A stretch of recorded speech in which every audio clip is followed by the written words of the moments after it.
기도드리겠습니다. 살아계신 우리 주 예수님의 이름으로 기도드리옵나이다. 복된 안식일을 주셔서 감사합니다. 아멘. 아침에 눈을 뜨고 주님을 찬양할 수 있게 해주셔서 감사합니다. 아멘. 믿음은 바라는 것들의 실상이요 보이지 않는 것들의 증거라고 하신 말씀처럼 믿음으로 모든 세계가 하나님 말씀으로 지어진 줄을 알게 하시니 또한 감사합니다. 아멘. 오늘 있을 사경회를 통해 메마른 영혼의 단비를 내려주시고 주님의 은혜를 다시금 깨닫고 믿음의 진보가 한 걸음 더 나아갈 수 있게 하여 주옵소서. 각자의 선택으로 이 자리에 있는 것 같으나 주님의 깊은 사랑과 은혜로 주의 자녀 삼아 주셨으니 어떤 고난과 고통이 있을지라도 주님만 의지하고 간절함으로 무릎 꿇고 간구하는 믿음 주시옵소서. 아멘. 연로하신 집사님, 성도님들의 하루하루 삶을 굽어 살피사 하늘의 영광과 기쁨을 맛보게 하여 주시옵소서. 아멘. 자녀들을 위해 기도합니다. 부모의 생각과 모습을 따라 성장하고 있는 자녀들, 믿음의 뿌리가 넓고 깊게 내려 예수님께 칭찬받는 자녀가 되기를 원합니다. 아멘. 곳곳에서 전쟁과 기근이 있습니다. 저희에게도 박애의 정신과 헌신할 수 있는 마음을 주시기를 소망합니다. 하나님을 온전히 사랑하는 성도들이 되게 하여 주옵소서. 아멘. 내 이웃을 내 몸과 같이 사랑할 줄 아는 성도가 되기를 원합니다. 말씀으로 묵상하고 기도로 응답받고 헌신의 삶을 통해 하늘의 기쁨과 영광을 누리는 은혜를 저희 한 사람 한 사람에게 허락하여 주시옵소서. 아멘. 수고하고 무거운 짐진 자들아 다 내게로 와서 쉬게 하리라. 이 복된 안식일에 무거운 짐 다 내려놓고 진정한 쉼과 회복의 역사를 맛보게 하여 주시옵소서. 아멘. 말씀을 전하시는 목사님의 건강과 강건함의 은혜 주심을 믿고 처음부터 마지막까지 홀로 영광 받으실 우리 주 예수 그리스도 이름으로 기도드립니다. 아멘.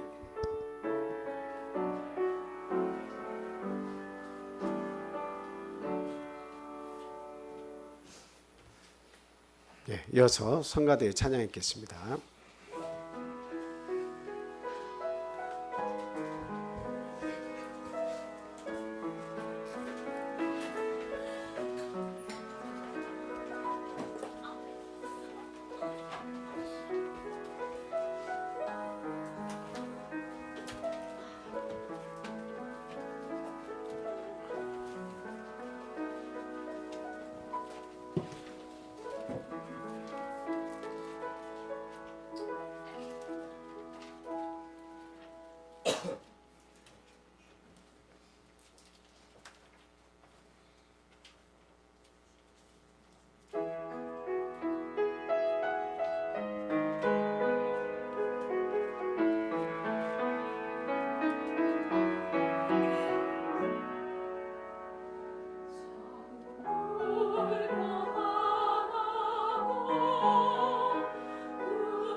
감사합니다.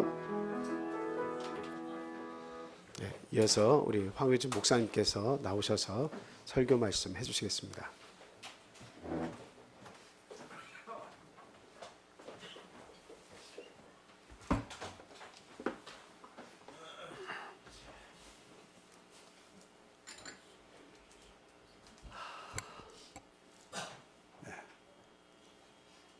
예수 그리스도의 이름으로 하나님 말씀 증거하겠습니다.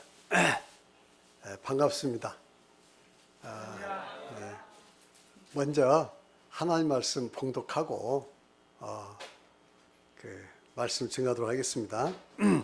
신명기 33장. 신명기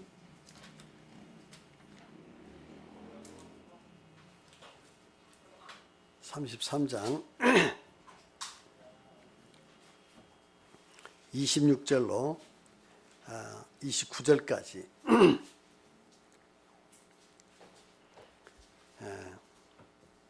26절로 29절까지 봉독해 드리도록 하겠습니다. 여수르니여 하나님 같은 이가 없도다. 그가 너를 도우시려고 하늘을 타고 궁창에서 위엄을 나타내시는도다. 영원하신 하나님 내 처소가 되시니 그의 영원하신 팔이 내 아래에 있도다. 그가 내 앞에서 대적을 쫓으시며 멸하라 하시도다. 이스라엘이 안전히 거하며 야곱의 샘은 곡식과 새 포도주의 땅에 홀로 있나니 곧 그의 하늘이 이슬을 내리는 곳이로다. 이스라엘이여 너는 행복한 사람이로다. 여호와의 구원을 너같이 얻은 백성이 누구냐? 그는 너를 돕는 방패시오 내 영광의 칼이시로다. 내 대적이 내게 복종하리니 네가 그들의 높은 곳을 밟으리로다. 아멘. 네. 반갑습니다. 아마 4개월 만인가요? 이게 또 초청해 주셔서 제가 이렇게 그 말씀을 증가하게 되었습니다. 먼저 반갑고요. 그리고 또 우리 목사님, 또 장로님, 기타 우리 집사님들, 성도님들 정말 이렇게 뵈니까 너무너무 반갑고 또 감사합니다. 어쨌든 저는 좀 이렇게 바쁘게 지내다 보니까 또 살다 보니까 자주 좀 왔어야 하는데 그러지 못해서 죄송하고요.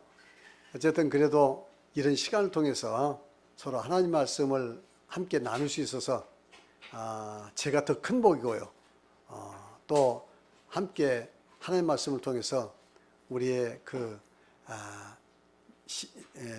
믿음이 자라고 또 영적으로 좀 성숙하는 그런 시간이 됐으면 좋겠습니다. 이제 오늘은 이렇게 하나님께서 이스라엘 백성들에게 특별히 하신 말씀, 너희는 행복한 사람이다. 이렇게 단언을 하고 있습니다. 그러니까 이 말씀의 배경은 아마 여러분도 잘 아시죠? 이스라엘 백성들이 애굽에서 종살이 했죠. 그건 역사적 사실입니다. 그래서 애굽에서 400년 동안 있으면서 400년 전 기간의 종살이가 아니고 이제 여러 가지 왕조가 바뀌면서 요셉을 알지 못하는 왕이 나오니까 이제는 이스라엘 백성들이 요셉을 아는 왕들은 이스라엘 백성들을 굉장히 우대를 했습니다. 그리고 오히려 이스라엘 백성들이 애굽의 주류 세력이었어요. 그런데 이렇게 주류 세력이었는데, 그러니까 이스라엘 백성들이 굉장히 이 혜택을 받고 살았죠. 그런데 왕조가 바뀐 거예요. 왕조가. 그러니까 근데 이스라엘 백성들이 이민족인데 와가지고 이스라엘 애굽을 장악하고 있으니까 혜택을 받고 있으니까 굉장히 이제 위협을 느꼈습니다. 그래서 이 이스라엘 백성과 그리고 내부의 어떤 연합을 통해서 우리 왕권을 또 무너뜨리면 어떨까? 그래서 이제 아예 이스라엘 백성들의 애굽을 요셉을 알지 못하는 왕이 근데 요셉 누군지 모르죠. 왜 모르겠습니까? 요셉 때문에 이스라엘 백성이 이렇게 와서 잘 다 알죠. 그러나 이제 이 이스라엘 백성들은 어쨌든 이제 이걸 다 제거해야겠다 하는 이런 생각을 갖게 된 거예요. 그래서 이스라엘 백성들을 이제 노예로 삼고 그 나일강의 삼각주에 그쪽 비돔이라든가 이런 성을 쌓고 또 이런 어떤 건축하는데 이제 노예로 삼는 겁니다. 예. 그래서 그들의 모든 이제 고난을 박탈하고 요셉으로부터 받은 혜택 있잖아요. 이 모든 걸 다 없애고 완전히 종이 된 거예요. 그러니까 그 종이 된 기간이 얼마인지는 정확히 알 수 없으나 적어도 한 100년 내지 200년 정도는 이게 종살이를 하게 됐을 것이다. 그래서 이스라엘 백성들이 이스라엘에서 이렇게 종살이를 했을 때 얼마나 고난을 많이 겪었습니까? 왜냐하면 이스라엘 백성들이 자꾸 숫자가 많아지면 왕권의 위협을 당하니까 그래서 이스라엘 백성을 아예 이제 말살해야겠다. 그러나 뭐 한꺼번에 대량으로 다 죽일 수는 없는 것이고 이제 서서히 이스라엘 백성이 증가하는 것을 막기 위해서 어린 애들을 남자가 나면 나일강에 던져라. 뭐 처음에는 죽이라고 그랬죠. 그러나 산파들이 말을 안 들으니까 그 다음에 나일강에 던져서 죽여라. 이런 명령을 내렸습니다. 얼마나 가혹한 명령이에요. 결국 그 인종 말살 정책을 쓰게 된 겁니다. 그러니까 이스라엘 백성들이 이제 그런 극한적인 상황에 몰려 있고 그런 이제 이 상황에서 희망이 하나도 없습니다. 절망이죠. 그런데 하나님께서는 이제 그 모세를 통해서 어쨌든 극적으로 이스라엘 백성을 이제 구해냅니다. 그 애굽이란 거대한 그 제국이잖아요. 우리 그 문명의 3대 발상지가 어디입니까? 첫 번째 메소포타미아 문명, 두 번째 이집트 문명, 인더스 문명, 황하 문명 뭐 이렇게죠. 물론 이제 조금 더 세분화하면 남미 쪽에도 이렇게 다 여러 가지 문명들이 있었죠. 그리고 또 이제 뭐 유럽 쪽에도 이제 문명이 전파되면서 에게 문명이라든가 여기서 쭉 이제 문명들이 많이 성장을 합니다. 그 중에서도 그 이집트 문명은 2대 그 문명이란 말이에요. 발상지란 말이에요. 그래서 거기에서 그렇게 이제 그 대제국이 이제 이스라엘 민족을 핍박을 하고 민족 말살을 하고 하는 그 절체절명의 위에서 어쨌든 극적으로 이제 구원을 받습니다. 그 성경은 그 역사적 팩트를 이야기한 거예요. 이것은 가공한 이야기 아닙니다. 소설이 아니에요. 여러분들. 그 허구적인 이야기들은 많습니다. 로마 신화라든가 하는 것은 조그마한 어떤 팩트를 가지고 그걸 부풀려 가지고 여러 가지 신화를 만들어내지 않습니까? 그 신화 속에는 교훈이 있어요. 그러니까 신화를 무시할 수는 없습니다. 신화 속에도 교훈이 있고 좋은 게 있기 때문에 우리가 그걸 뭐 신화를 잘 읽고 공부하고 해서 우리에게 뭔가 교훈을 삼는 건 좋습니다. 근데 성경은 그러한 신화가 아니고 그 역사적 팩트를 이렇게 지금 기록해 놓은 거예요. 그래서 가장 역사적 팩트가 자세히 기록된 것이 어디서부터냐면 바로 지금 이스라엘 백성이 애굽에 들어가서 종살이하다가 나오는 이 사건부터 가장 역사적으로 정확합니다. 그 전에는 뭐 아브라함의 그 사건도 사실은 잘 모르고요. 그죠? 어떤 뭐 기록이 있거나 뭐 고고학적인 발견이 있거나 이런 거 없잖아요. 그러니까 그때는 어떻게 보면 역사가 정확히 밝혀지지 않는 그 이전의 이야기 때문에 우리는 그냥 믿지만 그것들은 역사적 팩트라고 보통 이해하기가 쉽지 않아요. 그런데 이스라엘 백성이 애굽에 들어가서 애굽에서 나오는 이 출애굽의 사건은 너무도 역사적인 팩트이에요. 이것은 고고학적으로 많이 발견되고 충분히 그건 이해가 됩니다. 그래서 우리가 이 성경이 왜 진리냐면 바로 역사적 팩트 위에 세워졌기 때문에 진리인 거예요. 그냥 우리는 단순한 역사적인 그 이야기가 아니고 역사 속에서 있는 이야기들 그대로 그때 당시의 사람들이 그때 당시 글로 기록을 해서 남겨둔 거예요. 그러니까 우리가 성경을 진리라고 믿는 겁니다. 진실이라고 믿는 거예요. 그 역사적 팩트가 없으면은 그것은 하나의 철학이 될 수도 있고 하나의 종교적 어떤 가공된 신념은 될 수 있지만 그 진실이 될 수가 없는 거예요. 그러니까 성경은 여기서부터 진짜 역사적 사실입니다. 근데 이스라엘 백성이 분명히 애굽에서 있었던 그 힉소스 왕조라는 게 있어요. 거기서 그게 바로 요셉 왕조입니다. 요셉 왕조. 요셉이 통치하던 그 왕조예요. 이게 맞아면 요셉이 통치했던 게 아니라 요셉의 후예들이 정권을 가지고 애굽을 통치했던 그 시대란 말이에요. 그 시대. 근데 그 시대가 끝나고 이스라엘 백성 이제 급전직하 이렇게 노예가 되는 이런 비참한 운명을 갖게 된 겁니다. 그래서 이스라엘 백성들이 이제는 어쨌든 이제 그 하나님께서는 모세를 보내서 이제 구원한데 홍해를 건너시게 하시고 그리고 그 광야를 40년간 그 기적적인 방법으로 만나를 내시고 해서 그걸 인도하시고 그러면 이스라엘 백성들이 애굽에 있었던 것이 사실이고 그리고 다시 이스라엘 백성이 가나안 땅에 정착해서 지금 이스라엘 백성이 존재하는데 이것은 그러면 그 중간에 이스라엘 역사가 어디서부터 생겨난 거냐 도대체. 그러면 현존하는 이스라엘 민족이 그럼 어느 날 갑자기 땅이 솟은 거냐? 없는 역사를 만드는 거냐? 아니에요. 그것은 출애굽부터 시작해가지고 이스라엘 백성들이 이동을 해서 가나안에 정착하고 가나안에서부터 이제 이스라엘 민족을 만들게 되고 세워지게 되고 그래서 역사가 이렇게 지금 모든 고고학적 발굴이라든가 모든 건축물이라든가 모든 역사 팩트로 지금 내놓고 있지 않습니까? 그래서 이스라엘 백성들은 이렇게 그 극적인 이 절망적인 상황에서 하나님께서 모세를 통해서 구원하셨어요.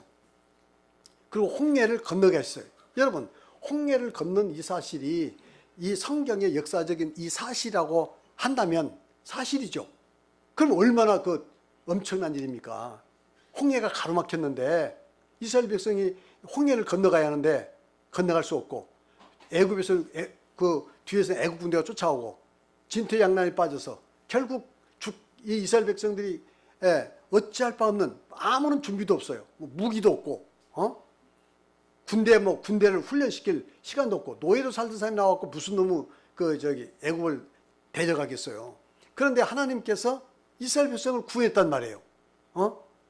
이 사실, 그 홍해를 건넌 이 사실 여러분 한번 생각해 보세요. 꿈에는 얘기인가? 이게 진짜 얘기인가? 만일 진짜 얘기라면 얼마나 대단한 이야기예요. 그렇죠? 얼마나 대단한 이야기. 홍해가 물이 갈라지고 그래서 이스라엘 백성이 이걸 건넜다. 이걸 한번 생각해 보세요. 우리는 그냥 이야기로만 들어서 그런갑다 하지만 그것이 사실이고 그 현장에서 우리가 봤다면 이게 얼마나 엄청난 사건입니까? 하나님은 이러한 초자연적인 방법으로 이스라엘 민족을 구원하셨고 그리고 이스라엘 백성이 어쨌든 지금 가나안에 정착했는데 그러면 애굽에서 가나안에 정착까지 직진으로 가는 방법도 있어요. 그럼 그렇게 정말 갔는가? 그런데 이 성경은 40년 동안 광야에서 이 방황하면서 지내다가 결국 들어갔잖아요. 그럼 그 40년의 광야가 어디냐? 여기가 지금 시나이 반도인데 물론 여러 가지 지금 설이 있습니다만 어쨌든 그쪽에 이스라엘 백성이 지나갔던 그곳은 다 불모지입니다. 사막이에요. 낮에는 50도 가까운 뙤약볕에다가 저녁에는 0도에 가까운 그 추위에다가 이런 데를 40년 동안 이스라엘 백성들이 지난 거예요. 거기는 먹을 것도 없어요. 식물도 별로 없어요. 근데 뭐 먹고 살겠어? 40년 동안. 어디서 음식을 추진해다 먹었겠습니까? 불가능한 거예요, 그건요. 그러니까 하나님께서 성경 난대로 그 아침마다 만나를 내려서 이슬처럼 만나를 내려가지고 그것을 가져다가 먹었단 말이에요. 만나는 완전 식품이야.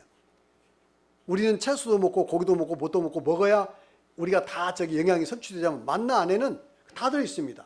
거기는 단백질, 지방, 그 다음에 탄수화물도 있을 것이고 미네랄도 있을 거고 비타민이고 그러니까 거기 채소가 어디 있습니까? 그런데 만나만 먹고 40년 동안 이스라엘 백성은 병이 들었나요? 병 안 들었어요.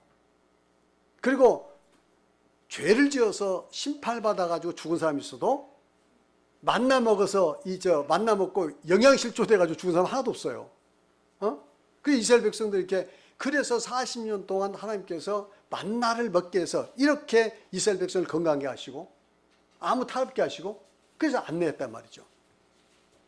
그리고 이제는 요단강을 건너서 지금 이스라엘들이 살고 있는 땅 지금 거기를 점령했습니까? 점령했어요. 아직도 이 이스라엘 백성 거기 토착민들이 살고 있어요. 지금까지도 그들도 살고 있어요. 그 팔레스타인 아닙니까? 그 지금도 팔레스타인과 이스라엘 민족이 싸웁니까? 안 싸웁니까? 요즘 전쟁이 나고 있습니까? 안 일어나고 있습니까? 이렇게 해서 지금 어떻습니까? 지금까지도 아직 그 분쟁이 끝나지 않고 계속된 이 역사적인 사건들이요. 물론 그 역사적인 사건 속에서 수많은 비극적인 일이 일어나서 야, 이거 하나님의 뜻이 뭔가 우리가 알 수는 없으나 어쨌든 그 사실적으로 이스라엘 민족이 그 애굽을 나와서 지금 존재하고 있습니다.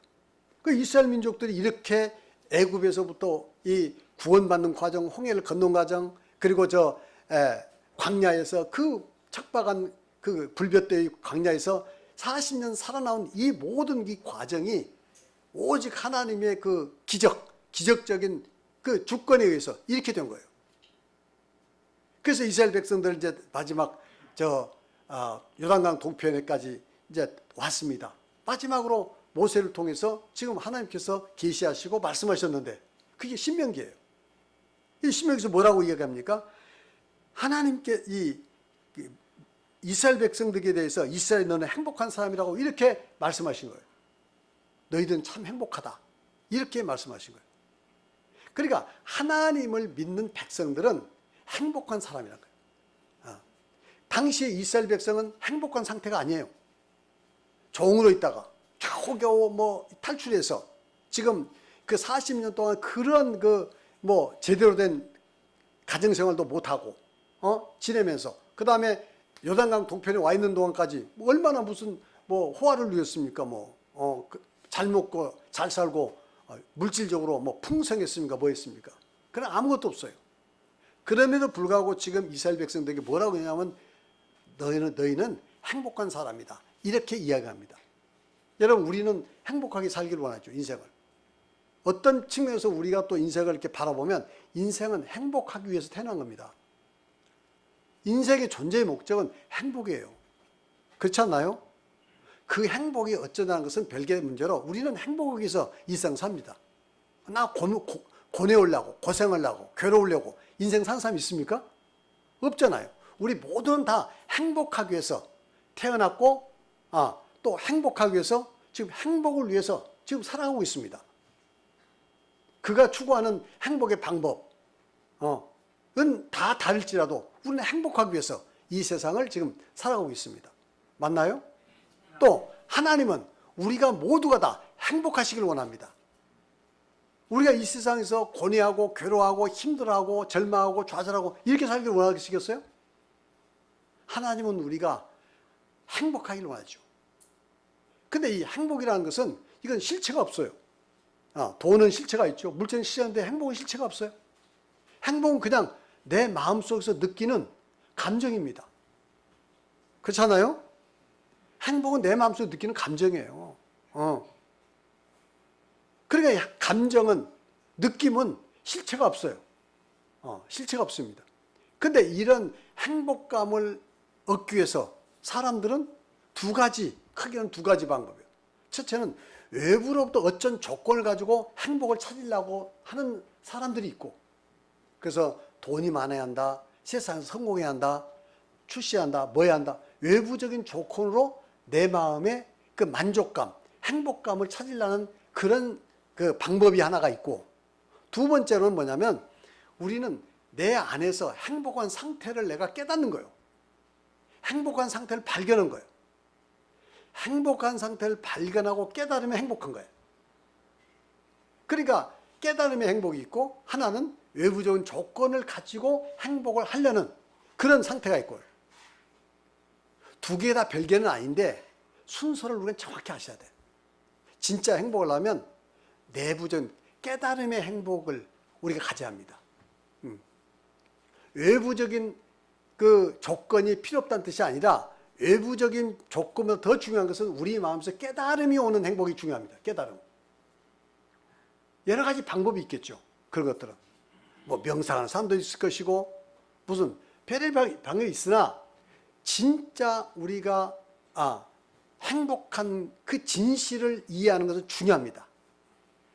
그럼 어떤 것이 행복한 진실일까? 그것은 성경은 전지전능하신 창조주 하나님을 아는 것에서부터 출현한다 이거예요. 그러니까 하나님을 모르면 진정한 행복 상태가 아니야. 하나님은 온 우주에 계십니다. 하나님은 어디나 다 계셔요. 하나님은 영이세요. 우리는 우리의 육체적인 이 3차원에 사는 이러한 우리의 그 의식을 가지고 하나님을 이런 형상과 저런 형상으로 생각하지만 뭐 그것도 꼭 나쁘다는 건 아니에요. 그러나 하나님은 무슨 형상이 없어요. 영적 형상은 우리가 가면 있겠죠. 그러나 우리는 하나님은 영이십니다. 온 우주에 충만하다고 되어 있어요. 그러니까 하나님은 온 우주에 충만했고 또 하나님은 우리 안에 계십니다. 하나님 우리 안에 계세요. 그러니까 우리 안에 계신 하나님, 온 우주에 충만하신 그 하나님을 여러분 아는 데서부터, 깨닫는 데서부터 진정한 행복이 시작된 것이다. 거기서 여러분 정확한 그곳에서 행복을 찾지 않으면 여러분 외부적인 조건으로 행복하려면 인간은 끊임없이 남과 비교하고 비교를 통한 그런 비교를 통한 그런 행복을 찾는 거예요. 남보다 많아야 그 우울감을 갖고 행복감을 느끼고 남보다 적으면 상당히 불만하게 되고 그렇죠? 이렇게. 그래서 상대적 행복을 찾으면 안 돼요. 이건 상대적 행복이야. 조건적 행복이야. 이런 것을 추구하게 되면 사람은 불행하게 됩니다. 겉으로 행복한 것 같으나 그 마음에 진정한 행복이 없어요. 여러분 어떻게 생각하시나요? 그러니까 우리 마음에 행복을 찾아야 돼. 그럼 우리 마음의 행복이란 게 뭘까? 행복은 실체도 없는데 바로 천지만물을 창조한 그 하나님을 우리가 정확히 할 때 그 하나님이 천지만물을 창조하셨다. 그 하나님이 존재의 근원이시다. 그 하나님이 나도 만드셨고 나는 그 하나님 안에 그 하나님을 통해서 이 세상에 존재했고 그리고 내가 그 하나님 앞으로 갈 것이다. 그래서 이런 것을 정확히 내 안에서 내가 깨달음이 올 때에 비로소 우리는 참된 행복을 찾을 수 있는 겁니다. 참된 행복을 찾는 것은 다른 말로 참된 나를 찾을 수 있는 거예요. 그래서 하나님은 내 안에 계시고, 그래서 하나님은 항상 나와 함께 계시고, 그렇죠? 그러니까 전능하신 하나님이 천지만물을 창조하셨고 인생의 주인이고 모든 것이 되시면 여러분 걱정이 있습니까 없습니까? 있을 수가 없죠. 가령 그런 거예요. 우리가 어린애가 지금 혼자 발발발 이렇게 가는데 아빠가 뒤에서 이렇게 상 따라가는데 말이죠. 저 혼자 가다가 갑자기 뭐 개를 만났어. 그래가지고 막 무서워가지고 벌벌 떠는 거야. 막 울고. 근데 보니까 아빠가 없는 줄 알아. 자기 혼자 지금 이렇게 맞닥뜨려가지고. 근데 뒤에 아빠가 딱 지금 버티고 있어. 지금 쳐다보고 있어. 근데 얘는 지금 아빠가 있음에도 있는지를 모르면 그 애 마음속에는 아빠는 없는 거예요. 그런데 딱 보니까 아빠가 뒤에 있어. 그러니까 이제 안심이 되는 거야. 그렇지 않나요? 아빠가 없어서 없는 게 아니라 있는데도 불구하고 내가 없다고 모르기 때문에 없는 거예요. 그러니까 불안이고 어떤 그 상황에 맞닥뜨릴 때 겁이 나고 두려움이 있고 그런 거죠. 근데 우리 하나님께서 여러분 우리 안에 계시나 안 계시나요? 우리 안에 계시나 안 계시나요? 계시죠. 우리를 감싸고 계시나요? 안 계시나요? 계시죠. 그 하나님은 전능하시나요? 전능하신 하나님 아니시나요? 전능하시고 전지하시고 편재 어디나 계시고 이런 하나님이 우리와 함께 계신데 그러니 여러분 걱정이 있나요? 없나요? 없죠. 왜? 그 하나님은 내가 나를 아는 것보다도 우리 하나님은 더 나를 자신 잘 아시죠. 그리고 그 하나님은 앞으로 우리가 어떻게 살아야 가장 행복하고 어떻게 살아야 가장 복된 상태를 가장 우리 주님 잘 아시죠. 그러니까 그 하나님께 내가 그 하나님이 내 안에 계시고 나 함께 계시니까 나는 걱정이 없는 거예요. 근심이 없는 거예요. 왜? 하나님이 다 아시는데. 근심은 내가 만드는 거예요. 그리고 그 하나님 계시니 나는 그 하나님의 뜻대로 하나님이 기뻐하신 대로 가야겠죠. 가령 우리가 택시를 타고 가면 저와 누군가 택시를 타고 이제 저와 간다고 합시다. 그러면 같이 가면서 서로 대화할 때 서로 상대를 기분 좋게 하는 대화를 하지 않을까요? 맞나요? 그렇죠? 우리가 하나님이 나와 함께 내 안에서 나와 함께 인생을 간다면 하나님이 기뻐하시는 대화를 하지 않을까요? 하나님이 기뻐하시는 그 말을 하지 않을까요? 그렇죠? 그게 바로 뭐냐면 진정한 기도예요. 기도는 물 꽂고 하는 기도도 기도고, 우리가 이게 앞에 나와서 하는 기도도 있지만, 진정한 기도는 바로 그겁니다. 하나님과의 나와의 그런 진정한 대화. 그래서 골방에서 기도라고 하잖아요. 너희는 중언부언하지 말고, 앞에 가서 미사역으로 기도하지 말고, 그게 필요 없다는 뜻이 아니라 골방에서 기도해라. 아무도 보지 않는 그곳에서 기도해라.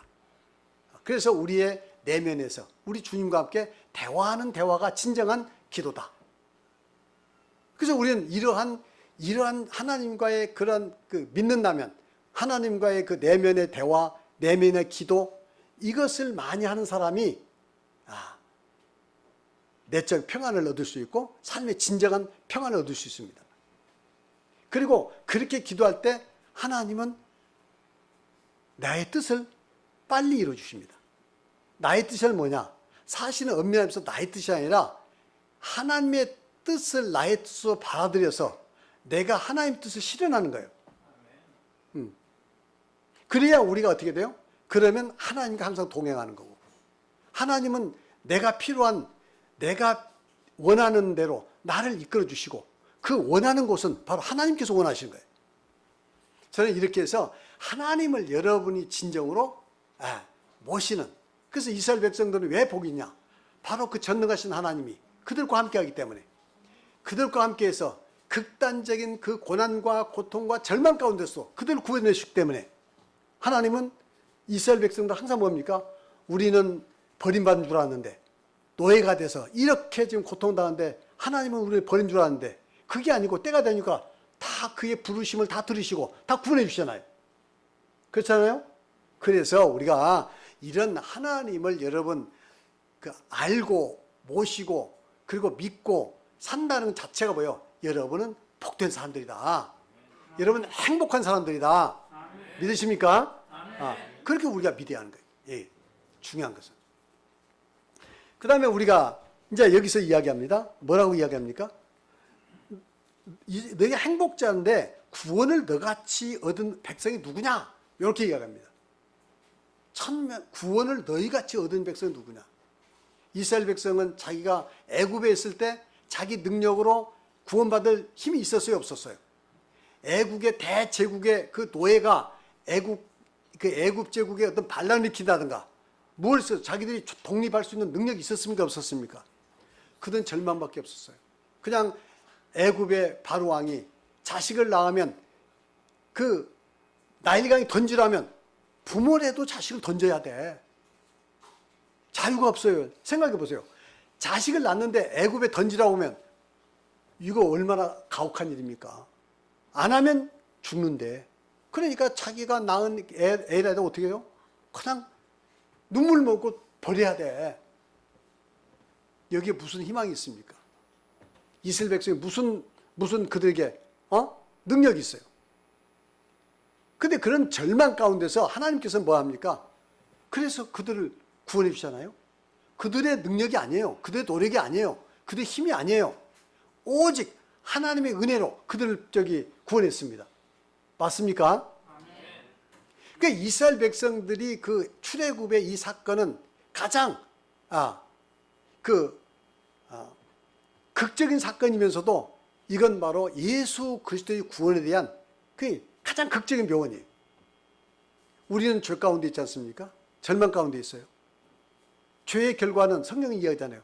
죄의 삭은 사망이고 그 죄의 결과는 그 심판이잖아요. 그 심판은 어떤 심판입니까? 정확히 뭐나 성경은 분명히 그 죄에 대한 가혹한 심판이 있다고 이야기합니다. 근데 우리는 이러한 절망적인 가운데서 내 스스로 구원할 수 없어요. 내가 무슨 선을 행해서 노력을 해서 무슨 방법을 구원할 수 있겠어요? 우리는 우리 자신을 구원할 아무런 방법이 없습니다. 자식을 낳으면 그 자식은 또 마귀의 자식이 되고 자식을 낳으면 그 죄의 종이 되고 그래서 결국 우리에게는 절망밖에 없어요. 근데 하나님께서 우리 이 죄로 인해서 절망에 빠진 우리 인간을 구원하시는데 어떻게 구원하셨나요? 우리가 선행을 요구하던가요? 헌금을 요구하던가요? 뭘 요구하던가요? 우리는 와서 하나님을 믿고 알고 그리고 하나님께서 우리를 구원하시는 그 예수 그리스도의 십자가의 대속을 다 이뤄놓으시고 역사 속에서, 그리고 믿고 우리가 거듭나면 다 죄의 성주겠다. 은혜로 너희를 구원해 주겠다. 은혜로 구원받은 거 아니겠어요? 이것이 복음입니다. 그래서 이스라엘 백성들은 바로 은혜로, 자기들의 힘과 능력이 아니라 오직 하나님의 은혜로 그 애굽에서 구원받은 것처럼 우리도 마찬가지, 이 죄악의 어두움 가운데서 사탄의 권세에서 구원받는 것은 오직 예수 그리스도의 은혜로 구원을 받은 것이다. 그래서 이스라엘 백성들 이렇게 은혜로 구원받은 너희들의 봐라, 너희 힘과 너희 능력이 아니지 않느냐, 하나님의 능력으로 다 구원받았느냐. 그러니 이제 우리는 우리 하나님 믿는 우리 성도들, 예수 그리스도 믿는 우리 성도들은 그 은혜로 우리가 죄 용서받으니 우리가 어떤 사람입니까? 가장 행복한 사람 아니겠어요? 이것을 이해해야 한다는 거예요. 예수 믿고 이것을 이해 못하면 외부적인 어떤 조건으로 계속 예수 믿고 그래서 행복을 찾으려 하니까 사람들은 괴로워하고 고통스러워하고 불만이 쌓이고 상대의 비교의식에서 박탈감을 가지고, 상대적 박탈감, 그죠? 상대적 빈곤감으로 사람들은 고통을 당하게 되어 있습니다. 아무리 아닌 척해도 그 내면은 우리가 속일 수가 없어요. 행복은 오직 나의 느낌이지 남과 비교해서 뭐 내가 좀 좋다 우쭐을 했다고 해서 그게 진정한 행복이냐는 거예요.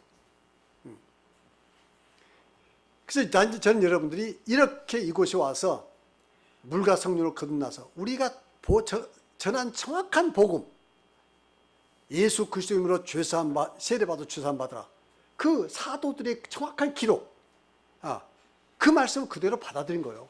그래서 우리가 세례받고 죄사함 먹고 우리가 성령 받아서 이렇게 방언하고 얼마나 자랑스러운 일이에요, 여러분들. 그렇죠? 남들은 믿었다 할지 모르고 우리는 성경에 나와 있는 대로 하는 거예요. 예수님, 육신을 가지고 있다고 하신 예수님께서 오셔가지고 뭐 했나요? 다 구원을 이루시고 부활하시고, 그래서 제자들에게 명령한 명령을 제자들은 그대로 받아서 실천했던 그것을 성경에 기록했고 우리는 그대로 그냥 복제하는 거예요. 그대로 따라서 하는 거예요. 그것이 구원이라니까. 어떻습니까? 그래서 여러분, 이렇게 해서 우리가 구원받은 이 상태가 얼마나 복된 상태인가, 얼마나 이게 감사한가, 이것을 정확히 깨닫는 것, 이 깨달음에서부터 여러분의 진정한 행복이 시작된다. 하나님 주신 행복이요, 영적인 행복이요. 그래서 우리는 이 거짓 행복에 우리가 속지 말아야 합니다. 계시록 3장 15절 18절 보세요. 다 같이 시작. 내가 내 행위를 아노니 내가 차지도 아니하고 뜨겁지도 아니하도다. 내가 차든지 뜨겁든지 하기를 원하노라. 내가 이같이 미지근하여 뜨겁지도 아니하고 차지도 아니하니 내 입에서 널 토해내리라. 내가 말하기를 나는 부자라. 부여하여 부여한 것이 없다 하나 내 공고한 것과 가려는 것과 가난한 것과 눈먼 것과 벌거벗은 것을 알지 못하도다. 내가 너를 권하니 내게서 불로 연다는 금을 사서 부요하게 하고 흰옷을 사서 입어 벌거벗은 수치를 보이지 않게 하고 안약을 사서 눈에 발라 보게 하라. 여기 보세요. 라오디아 교회가 지금 이 물질적으로는, 외부적으로는 다 아주 그냥 풍부한 거예요. 돈도 많고 잘 되고. 그러니까 일견 어떻게 합니까? 축복받아서 하나님 은혜로 잘 됐다고 말할 수 있습니까? 없습니까? 당연히 말할 수. 아니란 뜻이 아니라 당연히 그렇게 말할 수 있는 거예요. 문제는 우리가 어디에다 진정한 행복의 가치관을 뒀냐 그 말이에요. 다 예수 믿는 사람들이에요. 거듭난 사람들이에요. 근데 이 사람들은, 라오디아 교회는 어디다 가치관을 뒀어요? 물질적인 게 가치관을 두고 나는 풍부하다. 나는 지금 부족함이 없어. 그런데 하나님 눈에서 볼 때는 정말 가련하더라.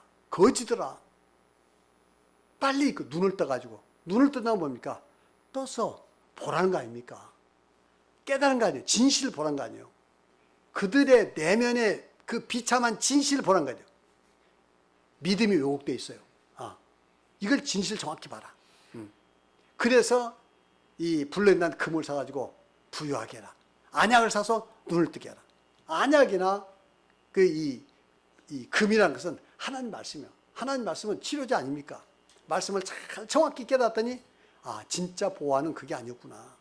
진짜 보호하는 하나님을 정확히 알고 하나님을 그냥 나의 그 물질적으로 나를 복을 주는 수단이 아니라 하나님은 도와주는 그냥 보조자가 아니라 하나님이 내 인생의 진짜 주인이시구나. 이걸 정확히 하는 거예요.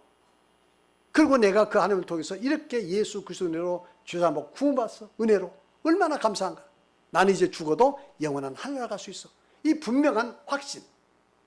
이게 진짜 이걸 깨닫고 그러한 진리를 불러연다는 진리를 우리 마음속에 쌓아놔야 우리가 진짜 부유한 사람이에요. 저는 이렇게 정말 이 하나님 말씀으로 여러분 안약으로 하나님 말씀 안약으로 눈이 뜨시고 진실을 볼 수 있길 바라시고 그리고 하나님 말씀의 이 보화 같은 말씀을 가득 채워서 이 말씀으로 여러분의 마음의 창고 가득 차서 정말 영적으로 부유한 성도들, 행복한 성도 되시기를 바랍니다. 그래서 이제 마태복음 13장에 보면 진짜 행복이 나오잖아요. 뭡니까? 두 가지 비유가 나오잖아요. 하나는 밭에 감추인 모양, 하나는 이 값진 진주를 사는 장사. 그렇죠? 그냥 말로만 하겠습니다. 그러니까 어떤 농부가 밭에 가서 이렇게 쟁기질 하다가 뭐 쟁기를 하는지 뭔지 모르겠어요. 보다가 보니까 뭔 괴짝이 발견돼서 보니까 거기에 이게 막 보화가 가득 찬 거야. 괴짝이. 그러면 그 괴짝을 훔쳐가면 절도죄가 돼. 그래서 다 감춰놓고 주인에게 가서 흥정해서 이 돈을 살려고 하니까 돈이 부족해. 그래서 자기 집을 다 팔아야 돼. 소유를 다 팔아야 살 수가 있어. 그래서 이제 소유를 다 팔아가지고 이걸 샀습니다. 딱 도장을 찍고 뭐 했겠죠. 딱 가지고 이제 가는 순간에 이 농부는 기뻐 어쩔 줄 모르는 거야. 집을 다 팔아버리고 어떻게 보면 알거지가 됐는데 그 농토 하나만 그거 지금 소유가 됐는데 자기가 너무너무 기쁜 거예요. 감사하고. 그런 일이 있을 수 있겠습니까? 없겠습니까? 그렇죠? 남들은 몰라. 나만 알아. 남들은 몰라. 그 밭에 보화가 가득한데 다 감춰놓고 한참 있다가 어때요? 보화 슬그머니 캐서 혼자 팔았으면 거부되는 거 아닙니까? 예수님은 뭐라고 합니까? 천국은 마치 이와 같다. 세상 사람들은 천국이 안 보여요. 물질밖에 안 보여. 그죠? 잘 먹고 잘 살고 뭐 좋은 아파트에 뭐 좋은 차에 뭐 이거밖에 안 보여. 그런데 우리 예수님 뭐라고 얘기합니까? 아니야. 천국은 이와 같아. 바로 그 보화를 발견해야 돼. 그 보화가 뭡니까? 진정한 하늘나라에 우리가 앞으로 그 육신을 떠나서 가야 할 영원한 하늘나라. 근데 사실은 그 영원한 하늘나라는 최종 종착지지만 그 하늘나라는 우리 마음에서 먼저 이루어져야 하는 거예요. 마음에서. 그래서 우리 마음에서 하늘나라가 이루어지고 그리고 그 하늘나라를 이룰 우리 성도들이 모임이 바로 이게 하늘나라예요. 이게 여기가. 그리고 우리는 이제 언제나 모두가 다 언젠가는 육신의 장화를 벗을 때 그 하나님께서 예비한 그곳에 하나님과 함께 영원히 사는 그곳이 간다. 이게 진짜 이 보화 중에 보화라는 거예요. 이걸 발견한 것이 진짜 부자란 거예요. 아무리 땅 속에 보화가 있어도 발견 못하면 분명히 보화가 있으나 발견 못하면 보화가 있는 거예요, 없는 거예요? 있으나 발견하지 못한 사람에는 없는 거예요. 하늘나라가 없어서가 없는 게 아니고 하늘나라를 깨닫지 못한 사람에는 하늘나라가 없는 거예요. 우리는 깨달아서 발견한 거예요. 그 발견하니 기쁩니까? 안 기쁩니까? 감사하죠. 진짜 저는 너무너무 이렇게 존재한다는 게 너무 감사한 거예요. 나는 구원받았고 그 하늘나라가 내 안에 있고 하나님이 나와 함께 했고 내가 앞으로 언젠가 육신의 장을 벗어나면 그곳이 갈 거 아니에요. 얼마나 감사합니까?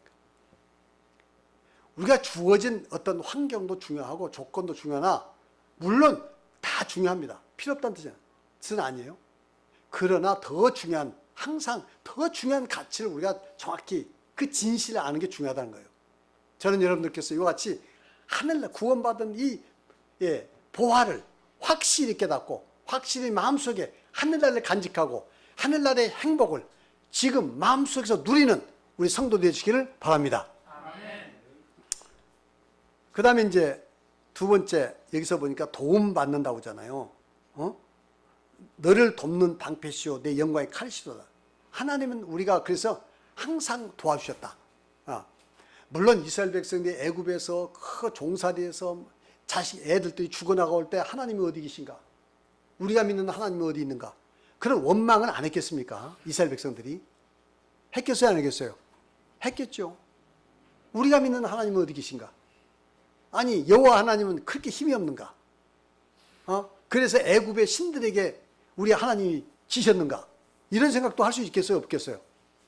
할지. 왜냐하면 과거에는 그 국가 간의 싸움은 신들의 전쟁이야.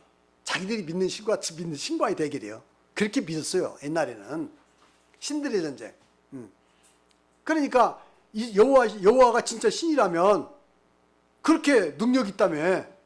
그런데 어떻게 급전직하로 떨어서 이 이스라엘 백성들이 노예가 되고 그리고 자식들이 그 태어나면 다 나일강에 던져지는 그 비참한 이 상황을 겪냐 이 말이에요. 아무런 희망이 없이 노예가 돼가지고. 그러니까 애굽에 있는 그 사람들은 우리 신이 제일 세다. 여호와가 여호와가 세면 너희들이 어떻게 해서 이렇게 노예가 됐겠냐? 그러지 않았겠어요? 여호와 하나님이 비웃음을 하셨단 말이에요. 근데 때가 되니까 하나님께서 그 애굽의 모든 신들을 벌하시고 다 하시고 다 이제 이스라엘 백성을 구원해서 여호와 하나님의 그 위대함과 전능함을 그들 앞에서 다 보여줬잖아요.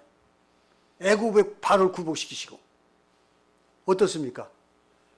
그 하나님이라고 우리 역사 속에서 그 하나님께서 이스라엘 백성을 그래도 지켜주셨고 그리고 시시때때로 이스라엘 백성들 보호해서 가나안까지 인도하셨고 지키신단 말이에요. 지금도 우여곡절 없는 건 아니죠. 이스라엘 백성 지금 얼마나 지금 하마스로 또 공격받고 그다음에 뭐죠 지금 얼마나 이게 어렵습니까? 아랍 주변국가에서. 그래도 제가 볼 때는 하나님께서 나를 지켜주신다고 봐요. 왜? 그들은 아브라함의 후손입니다. 육적 후손이지만 하나님의 약속은 나는 지켜진다고 봐요. 이제 우리는 새로운 예수 그리스도로서 영적 우리는 이스라엘 아브라함의 후손이 됐지 않습니까? 그렇죠? 그래서 하나님께서는 반드시 자기 백성을 지켜주신 그 약속을 지킨다 이 말이에요. 이 육적 이스라엘 백성도 지켜주시면 반드시 영적 이스라엘 백성 우리도 동일하게 지켜주십니다. 우리는 육적 이스라엘 백성보다 훨씬 위대한 것은 우리는 예수 그리스도를 받아서 예수 그리스도의 은혜로 구원받은 사람이에요. 죄사함 받은 사람들이에요. 이렇게 우리는 항상 시시때때로 이스라엘 백성들이 역사 속에 도움받듯이 지켜주시듯이 우리도 지켜주신다. 이걸 믿는 거예요. 만일 하나님께서 이렇게 지켜주신다면 우리가 어떤 위험에 처하고 어떤 어려움에 처해도 낙심하거나 두려워할 필요가 있습니까? 없습니까? 없죠. 두려울 필요가 없습니다. 두려움은 내가 만드는 거예요. 두려움은 내가 만드는 거예요. 우리는 두려울 필요가 없는 거예요. 그래서 여러분들이 어떤 어려움 속에서도 또 혹시 무슨 일이 있다 하더라도 여러분 두려워 마시고 혹시 내가 실수해서 잘못했다 하더라도 두려워하지 마세요. 우리가 반성하면서 하나님 뜻에서 내가 바르게 살았냐 안 살았냐를 잘 살펴보시면서 혹시 내가 못 봤으면 내가 다시 하나님 말씀대로 내가 바르게 살겠다. 이렇게 그 하나님 중심으로 여러분이 계속 이 생각을 바꾸고 그렇게 살아가면 하나님께서는 여러분의 모든 문제를 여러분이 원하는 것보다 훨씬 더 잘 해결해 주신다. 이걸 믿으시기 바랍니다. 그러니까 우리가 마음 편하게 안심하고 사는 거예요. 왜? 인생은요 마음 편한 게 행복입니다. 왜 우리가 노후가 불안합니까? 뭔가 노후에 돈이 없고 뭐가 없으면 이거 어떻게 하면 좋아 하고 이 믿을 만한 것이 없으니까 불안한 거예요. 근데 뭐가 다 준비됐어. 건강도 준비되고 노후에 연금도 다 준비되고 아무런 걱정이 없어. 그런 게 다 준비됐으면 걱정이 있습니까? 없습니까? 없죠. 그것도 준비하셔야 합니다. 그러나 중요한 것은 하나님이 도우시, 하나님의 보호하심을 항상 우리가 이렇게 역사 속에서 자기 백성들에게 하시던 그 보호하심을 여러분이 믿고 여러분의 보호로 삼으시면 여러분은 행복한 사람 됩니다. 믿습니까? 그 다음에 높은 곳에 올려지는 행복이에요. 여기서 뭐라고 이야기합니까? 내 대적이 내게 복종하리니 네가 그들의 높은 것을 밟으리라. 높은 것을 밟는다. 그러니까 우리 세상은 우리를 파괴하려는, 행복을 파괴하고 우리의 삶을 파괴하는 많은 대적들이 있어요. 있나요, 없나요? 대적도 있습니다. 그것을 꼭 사람뿐만 아니라 모든 상황도 있습니다. 그런데 우리가 그 전능하신 하나님을 우리 마음속에 모시고 구원의 확신을 가지고 이렇게 살게 되면 우리는 모든 것을 다 평정하고 우리는 높은 곳에 우뚝 설 수 있습니다. 하나님은 반드시 우리를 높여주세요. 높여주십니다. 그걸 믿으시기 바랍니다. 이미 우리는 이 세상에 어떤 사람보다 높은 존재이고 그것을 내 스스로 깨달아서 그것을 내 안에서 고백하고 누리는 일이고, 그리고 실제적으로도요, 하나님께서는 여러분들 다 높여주십니다. 하나님 뜻대로 살아보세요. 하나님 말씀대로 살아보세요. 여러분과 여러분의 자녀이 다 높은 자리에 올라갑니다. 세상에서도 잘 되게 되어 있어요. 세상에서 복을 받게 되어 있습니다. 왜? 하나님은 복의 근원이신데 나한테 일부러 벌 줄 일이 있습니까? 내가 잘못된 것은 내가 그 뜻을 모르고 내가 내 뜻대로 잘못 갔기 때문에 그로 인해서 받은 여러 가지 보응이 있을 수 있으나 하나님은 여러분이 행복하기를 원하고 여러분이 잘 되기를 원하고 복되기를 원하세요. 믿습니까? 네. 그러나 그것을 단지 상대적으로만 너무 이렇게 비교하지 말고 항상 이렇게 절대적으로 우리가 생각하면서 나는 복된 사람이다. 나는 참 잘 됐어. 이만하면 얼마나 감사해. 이런 생각을 가져야 돼요. 왜? 하나님 지금 여러분이 있는 그 상태가 가장 좋은 거예요. 그렇다고 해서 그 상태에 머무는 뜻이 아니라 여러분이 뜻을 가지고 더 노력할수록 또 그것도 하나님 좋아하세요. 그래서 우리가 하나님은 생사화복을 주관하시면 높이시고 낮추심이 누가 됐다? 하나님께 계신다. 사무엘상 2장 6절로 8절. 사무엘상 다 같이 시작. 여호와는 죽이기도 하시고 살리기도 하시며 수월에 내리기도 하시고 거기에서 올리기도 하신도다. 여호와는 가난하기도 하시고 부하기도 하시며 낮추기도 하시고 높이기도 하신도다. 가난한 자를 진토에서 일으키시며 빈곤한 자에게 거름더미에서 올리사 귀족들과 함께 하시며 영광의 자리를 차지하게 하신도다. 땅의 기둥들은 여호와의 것이라 여호와께서 세계를 그것들 위에 세우셨도다. 예, 보세요. 우리 주님은 이렇게 우리를 생사복을 주장하신다. 높이시고 낮추기도 하신다. 하나님의 손에 있는 거예요. 그래서 우리가 잘 나갈 때 뭔 일이 잘 나간다고 교만해서는 안 돼요. 기고만장해서는 안 됩니다. 하나님께서 꺾으시는 갈 때 꺾기보다 쉬운 거예요. 아시겠습니까? 여러분이 아무리 어려운 상황이 있다 해서 너무 비하하지 마세요. 인생을. 하나님께서 여러분 진토에서 일으키신 건 그 순식간이에요. 할 수 있습니다. 그럼 믿음을 가지시라니까요. 네. 우리는 하나님의 사랑받는 자예요. 구원받은 자예요. 하나님의 특별한 존재들이에요. 그렇죠? 그래서 우리가 알다시피 요셉도 그렇잖아요. 얼마나 그 어려움 속에 있었어요. 심지어는 나중에 어디 갔죠? 그냥 모험 와서 감옥 속에 가가지고 형제한테 팔려서 종으로 팔려갔지 감옥 속에 가가지고 그 얼마나 비참했습니까?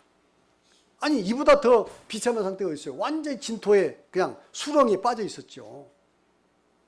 애굽에서 정치범 수용소, 즉 시대의 그 감옥에 가면 평생 못 나옵니다. 왕의 윤호 없이는 못 나와요.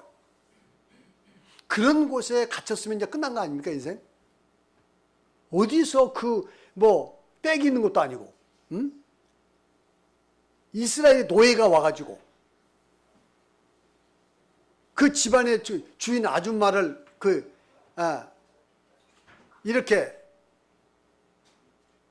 탐했다는 그런 죄를 받고 들어갔는데 길이 있습니까?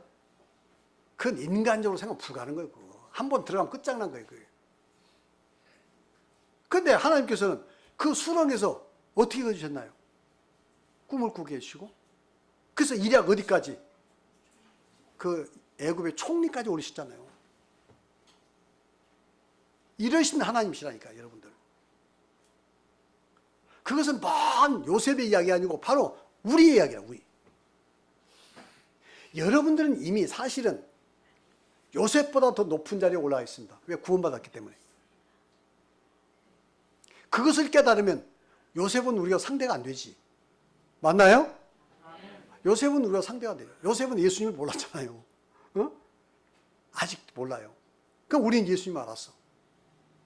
그래서 우리가 어떻습니까? 우리는 지금 얼마나 구원의 높은 자리에 올라와 있나요? 그것을 깨달으면 여러분 복받은 것이고, 그리고 여러분이 현실적으로 어떤 상황 속에서 정말 이 환경 가운데서 수렁에 빠질 때도 너무 걱정하지 마세요. 하나님 앞에 나서 기도하고 하나님의 뜻을 간구하고 하나님과 대화하고 이러면 하나님께서 수렁에서 건져서 이렇게 요셉처럼 높이 올리는 것은 그 식은죽 먹기가 쉽다니까요. 그런 믿음으로 살아가시 바랍니다. 뭐 다윗, 다니엘, 뭔 말을 더 하겠습니까? 성경은 다 그런 이야기들이잖아요. 그렇죠? 그래서 성경에서 높이 된 인물 중에서 과거에 그 전에 그 수렁에 빠져가지고 허우적거리는 때가 없었나요? 다윗은 없었나요?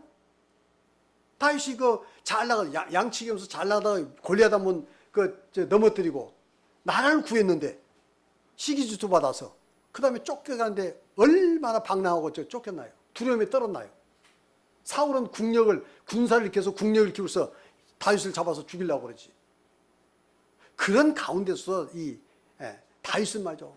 마음이 떨리고 힘들고 괴로워도 스스로 위로하면서 내 영혼아 왜 두려워하는가? 하나님만 바라라. 내 영혼아 왜 두려워하는가? 하나님만 바라라. 두려움이 없는 게 아니라 두려움이 엄습함에도 불구하고 하나님만 바라라. 자기를 위로하고. 그죠? 이렇게 가면서 결국 믿음으로 끝까지 갔더니 하나님께서는 다윗을 어떻게 해요? 그런 도망자에서 그 수렁에서 올려서 왕이 되게 하셨잖아요. 믿습니까? 그게 우리 하나님이시라니까요. 여러분의 하나님, 우리와 함께 하신 하나님. 그 다음에 뭡니까? 바울 사도가요, 그가 3층천에 올라갔죠. 3층천. 고린도후서 12장 1절로 2절에 보면 3층천에 올라갔어요. 그건 뭘 말하느냐? 바울 사도는 이 세상 가장 비참했지만 가서 3층천까지 올라가서 3층천을 다 구경하고 내려와서는 도무지 3층천에 있는 이 모습을 말로는 표현할 수 길이 없더라. 이 세상의 언어로는 표현할 길이 없더라. 그렇게 하나님께서는 바울 사도를 높이셨어요. 높은 걸.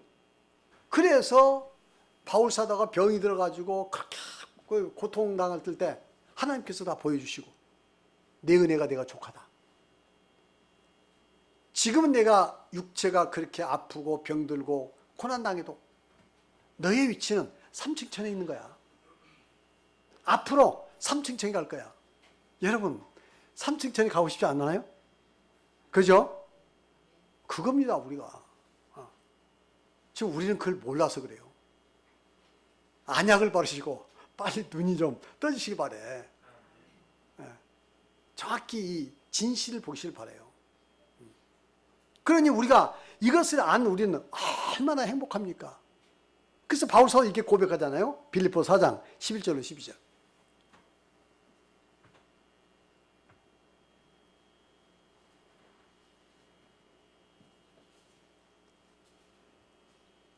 빌립보 4장. 다 같이 시작. 내가 궁핍함으로 말하는 것이 아니라 어떤 형편든지 나는 자족하기를 배웠노니 나는 비천에 처할 줄도 알고 풍부에 처할 줄도 알아.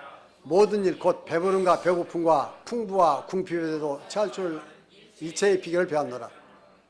그래서 바울 사도 그러잖아요.